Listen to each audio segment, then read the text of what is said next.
I think people are really going to identify with what we just talked about. So let's transition into what they can do. If they do understand at least some of the time that the problem is uncertainty and tolerating uncertainty is the goal, then say more about guidelines or how you frame a strategy that helps someone tolerate uncertainty more effectively.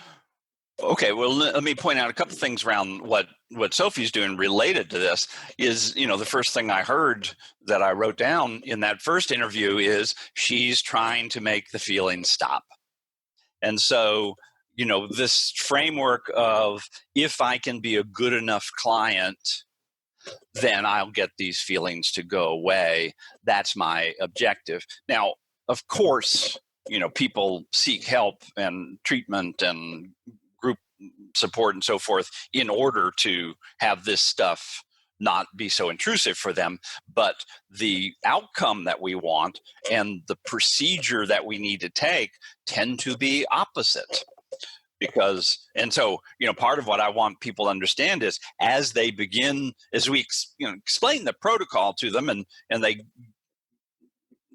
want them to be on board with the protocol. I want them to metabolize it. I want it to be their own. So that's part of it. And then once it's there, I would like them to take a stance of, kind of, again, lock it down, which is, I don't care how many intrusive thoughts I have. I don't care about the urges that come up. I'm going to respond in this way. I don't care if this lasts the rest of my life. This is how I'm going to manage it. We're not saying this is like type 1 diabetes. You're going to have this the rest of your life and you must constantly manage it like that. It is an attitude, a stance that I take. And so that's, to me, a great deal of what I do with people has to do with attitude, my orientation with my relationship with the disorder. So that's part of it. You're wanting to know specifically about OCD in terms of, so I'm going to take a right turn or left turn, depending on your politics, regarding exposure and response prevention. And I think what you typically do, rightly so, is ACT, acceptance and commitment therapy, and what Sophie's talking about, which is I accept these feelings. I'm willing to have these feelings.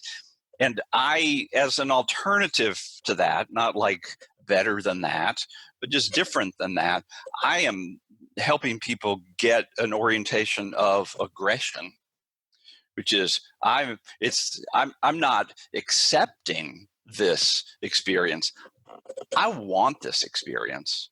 And I do the best I can to help people understand, because if they don't understand, they won't do it, understand why I would be taking on that position of wanting it. I want it because I need to have it. I need to have the provoking event. I need to feel doubt. I need to have that kind of worry show up in order to modify my response. So if I need it, I'm going to take the next step, which is, I need it. I'm going to comply with the request my therapist have or whatever it is, over to a kind of ownership. No, wait a minute. If I need it, I want it. So let's go. So Sophie, for instance, hypothetically, as she checks in, which she does, at times, when she checks in and notices this stuff, to go, and to find out she's having those kinds of fears, for her to have a response, pardon this expression, but great. Here it is. Great. Why is it great? Well, great is totally opposite of, oh my God, right? To me, yes, neutrality can be perceived as opposite of a dramatic negative reaction. But where I think about is that the dramatic negative reaction is emotional. It is fear. And to go from fear to neutrality is difficult. If I can think about, I want to have an emotional response to this event that comes on top of my fearful response, not removing my fearful response, not removing my oh no, but adding to it a secondary message that comes over top of it, which is oh yes, good, great, this is my opportunity. And then that's that kind of stepping into an aggressive stance.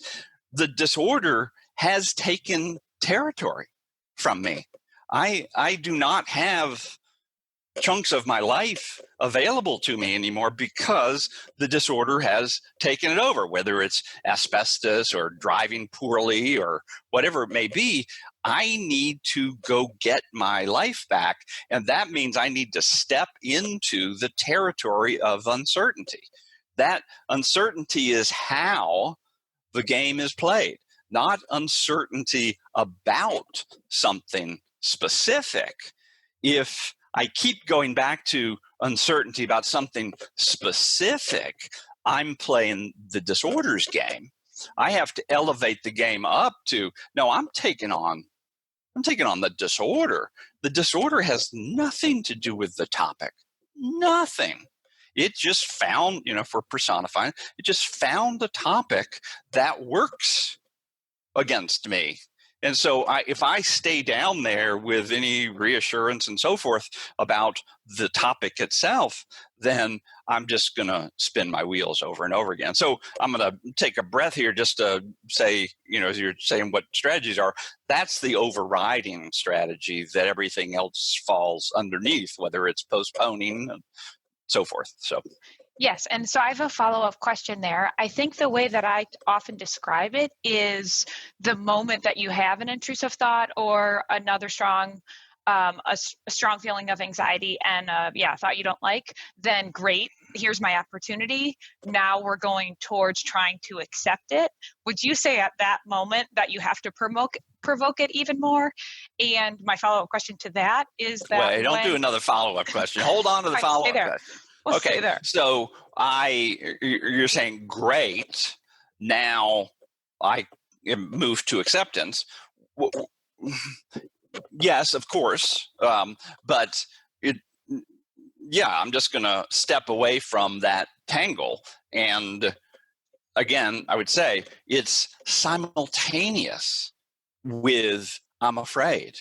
Those two are going on at the same moment. That gets a little confusing for people, but it's not like I'm going to say, great, and now I've stepped away and I'm no longer experiencing that other thought or feeling that I don't want. These are going on at the same time. So that synergy is what's required. We're trying to mix that. We're trying to build a new neural pathway right next to my fearful response that is saying to my amygdala, oh, just kidding. I'm fine with this. I want this. You don't have to juice me up so much. And that's really what we're trying to do, is to get at, neurons that fire together, wire together. And that's what we want to accomplish.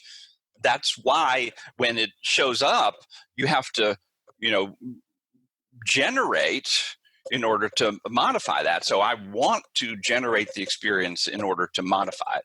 So your follow-up question was? Yes, my follow-up question was, some people get stuck right at this spot. So they go, great, this is my opportunity, I want to go towards.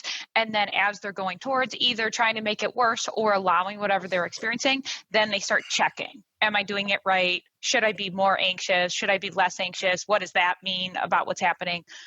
So I'm wondering if you can comment on that secondary process. Okay, those are two different things, I think. First is, I want to make it stronger. I'm going to introduce more thoughts and so forth. And in my work, I don't do that. And that is distinct from, I think, what happens in exposure, is that I don't ask people pretty much ever to increase the thoughts and feelings that are causing them distress and then sit with it.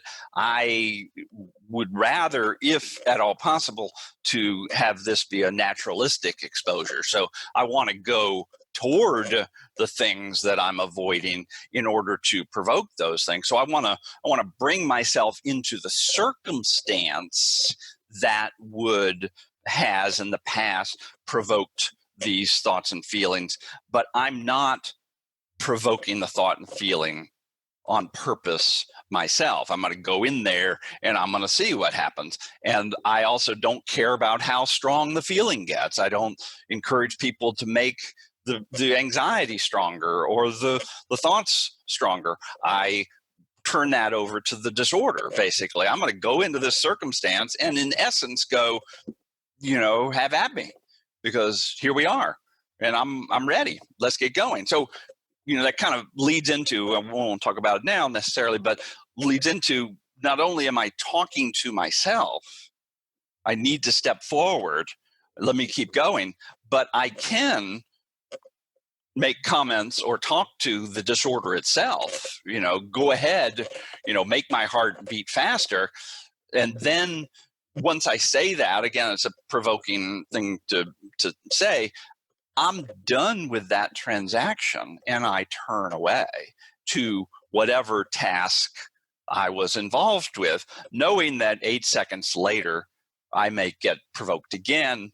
I don't really care. I think that's part of what we do around thinking about scoring points. You score point moment by moment. So when people complain to us like, oh, well, I tried that, but it didn't work. Well, what do you mean it didn't work? Well, it came right back. So, Exactly. So if it comes right back, great. Another opportunity to score a point is that kind of stance to take, because that is going to give you some insulation. So, yes. And so that, I think, is a really nice time to transition into what you were saying before about guidelines, about delay. And I think the larger topic is committing effectively to manageable steps. I think, yeah, just if someone's looking to make commitments outside of therapy to practice relating in this new way to their anxiety, how do they go about thinking through a good way to do that homework? sure, and I'm going to do that with them. So what I often say to therapists when we're doing training is orient the session in such a way that at the end of the session, the two of you can collaborate around what. I'm a cognitive therapist, so it's going to be what behavioral experiments they can do, not exposures, but behavioral experiments they can do that will generate some degree of uncertainty and or distress regarding their themes. And so especially early on, I don't care at all about how much uncertainty they feel, how much distress they feel, just that they intentionally go get the uncertainty. And I think that higher level purpose is they don't, it's hard for them to understand that sometimes, which is, it's not I'm going to go in here and do whatever, but I'm going to go in here in order to literally have a sense of doubt. And they all know what that feels like, but I got to go get that uncertainty, not go into the circumstance to prove everything is fine, I can handle it. I got to go get that, and I got to go get the uncomfortable sensation of distress on purpose. That's what I'm doing, and I need to linger in that if it remains. And that's all. It's like it just, you go into the circumstance.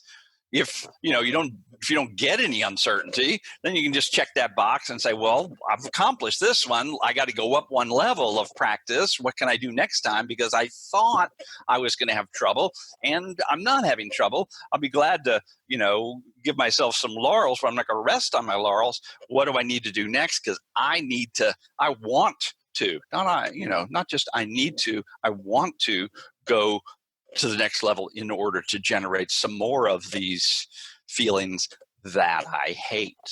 Let's not forget, I don't want to have those feelings. I don't want to be scared like that. I don't want to not know that there is safety. I hate that. That state of mind is not going away. We got to understand that. It's like, okay, I totally get that.